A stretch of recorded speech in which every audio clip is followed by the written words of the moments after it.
ایرانی پاسداران انقلاب نے قطر میں قائم خطے کے سب سے بڑے امریکی فوجی اڈے العدید ایئر بیس پر میزائلوں اور ڈرون سے سنسنی خیز حملے کا دعویٰ کیا ہے۔ ایرانی فورسز کے مطابق اس اچانک حملے میں امریکی اڈے کا لانگ رینج ریڈار سسٹم اور فضائی ایندھن فراہم کرنے والے کئی اسٹریٹجک طیارے تباہ ہو گئے۔ تاہم قطر کا کہنا ہے کہ اس کے فضائی دفاعی نظام نے چند ایرانی میزائل فضا میں ہی ناکام بنا دیے۔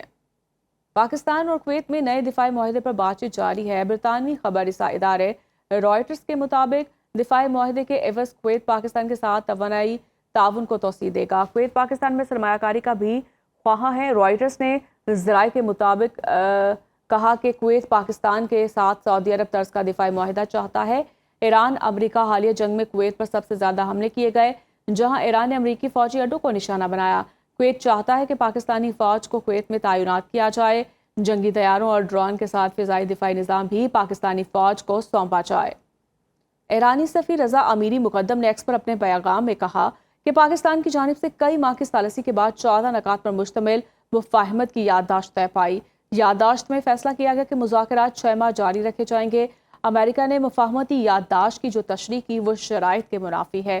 امریکہ نے آبِ ہرمز کے کچھ حصوں پر کنٹرول حاصل کیا تاکہ وہ کچھ حاصل کر سکے جو وہ میدان جنگ میں حاصل نہ کر سکا۔ بالکل واضح تھا کہ ایران منمانی تشریح کو قبول نہیں کرے گا۔ ایران کے بنیادی ڈھانچے کو تباہ کیا جا رہا ہے۔ ایرانی پاسداران انقلاب کے چیف کمانڈر کے ترجمان حامد رضا مقدم نے کہا، ایرانی سمندروں اور ایرانی اقتصادیات پر امریکی دباؤ کے مثمر اثرات دیگر ملکوں پر بھی ہوں گے۔ یہ اثرات نہ صرف امریکہ بلکہ یورپی ملکوں پر توانائی اور مالیاتی سیکٹرز پر دباؤ کی صورت میں سامنے آئیں گے۔ ایرانی خبر ایجنسی تسنیم کے مطابق مقدم فر نے کہا کہ آبنۂ ہرمز اور باب المندب دو انتہائی اہم اور حساس راستے ہیں جن کا اثر عالمی توانائی، تجارت اور طاقت کے توازن پر پڑے گا۔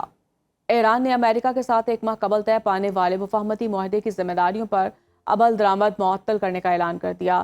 ایرانی نائب وزیر خارجہ کاظم غریب آبادی نے کہا کہ امریکہ نے جارحانہ اقدامات کر کے اپنے ہی وعدوں کی خلاف ورزی کی۔ امریکی وعدہ خلافی کی وجہ سے ایران نے اپنی تمام ذمہ داریاں معطل کر دی ہیں۔ دونوں ممالک کے درمیان مذاکرات جاری تھے لیکن امریکی کارروائیوں نے اعتماد کو شدید نقصان پہنچایا، اسی لیے ایران اب معاہدے پر عمل نہیں کر رہا۔ ایران کے اردن پر حملوں میں 2 امریکی فوجی ہلاک، امریکی سینٹرل کمانڈ کی تصدیق۔ حملے میں زخمی 4 فوجی زیر علاج ہیں۔ ایک معمولی زخمی فوجی کو علاج کے بعد ہاسپٹل سے ڈسچارج کر دیا گیا جبکہ ایک فوجی تاحال لاپتہ ہے۔ سینٹ کام کے مطابق رواں ہفتے ایرانی حملوں میں 13 فوجی زخمی ہوئے۔ زخمی امریکی فوجیوں میں لینڈ فورسز کے 10 اہلکار اور 3 نیوی کے اہلکار شامل۔ ایرانی فوج نے شمالی بحرہ ہند میں امریکی بحری جہاز پر کروز میزائل داغا۔ وہ شہر کے اوپر امریکی MQ-9 ڈرون مار گرایا۔ بحرین میں امریکی ڈرونز کا ڈیپو اور مصنوعی ذہانت کا مرکز تباہ کر دیا۔ قطر میں العدید ایئر بیس پر ریڈار سسٹم اور اسٹریٹجک فضائی ایندھن فراہم کرنے والے طیاروں کو نشانہ بنایا گیا۔ کویت میں فوجی مراکز، واٹر پلانٹ، بجلی گھر اور توانائی یونٹس کو نقصان پہنچا۔ کویت انٹرنیشنل ایئرپورٹ پر فلائٹ آپریشن معطل ہو گیا۔ ترجمان کویتی وزارت کا کہنا ہے کہ متعدد ایرانی بیلسٹک میزائل اور ڈرونز کو فضا میں ہی تباہ کر دیا گیا۔